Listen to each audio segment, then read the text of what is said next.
It's been called the Me Too of healthcare. Doctors misdiagnosing, dismissing, even gaslighting their female patients. I heard everything from "you're just tired" to one doctor actually said, "Well, I think it's just because you have your period." I was told that I was overweight, I needed to lose weight, that I was depressed and needed therapy. For 4 years, Maria Garcia suffered from intense stomach and back pain, but says her doctors told her there was nothing wrong. She just needed to slim down. When her symptoms escalated, vomiting, weakness, and hair loss, she says her specialist still dismissed her. I begged him for a CAT scan. Please do something. This is not right. Oh, you'll just have to learn to live with it.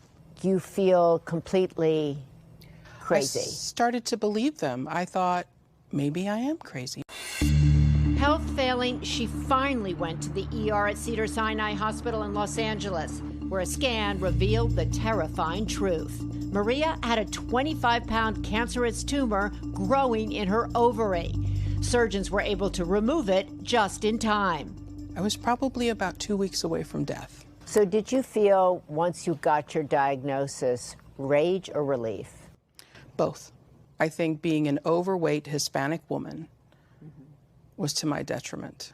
Everything could be attributed to either me being dramatic, exaggerating, and being fat.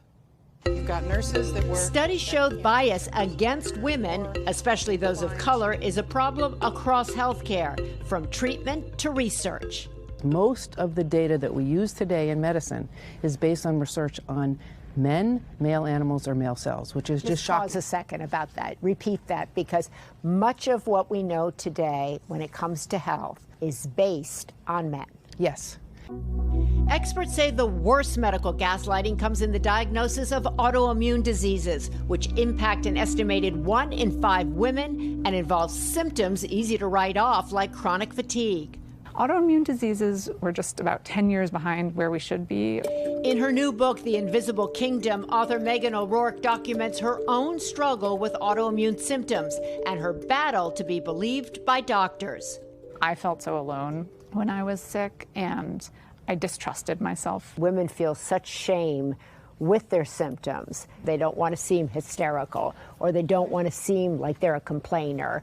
Yeah. What is your hope that this book does? My primary hope is that it helps people feel heard and seen. Leaders at the country's top hospitals are also pushing for change, securing more funding for women's health research, training doctors on how to recognize their gender biases, and empowering female patients to advocate for themselves. Women want to be the good patient, right? They don't want to disappoint their doctor. They don't want to make anyone angry. So I think it's really important for patients to understand that medicine is really a teamwork. To get the best care, experts say, keep a detailed diary of your symptoms to show doctors. Ask for a thorough physical exam, and don't be afraid to get a second, third, or even fourth opinion.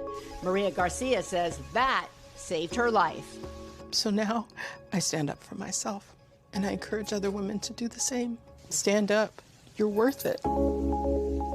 If you aren't feeling heard by your doctors, experts say another good approach is to ask them, hey, if you were in my position, what questions would you ask, and what specialists would you see next? So it's important to remember that doctors are often patients themselves, so they say appeal to them on that level, on the personal level. And I just think the whole thing about research not being done on women for diseases that are affecting women is ridiculous. Exactly, yeah. So women's health is, decades behind, but that's beginning to change, but particularly for women my age who go to ask for information about menopause or perimenopause, hormones. They're like, we don't have the research. But the important thing, I think, from here is that women need to write down what they're feeling, and men too, by the way, because doctors have a limited amount of time when they're talking to you. They want to get through it, and you've got to know your body, and you know your body best.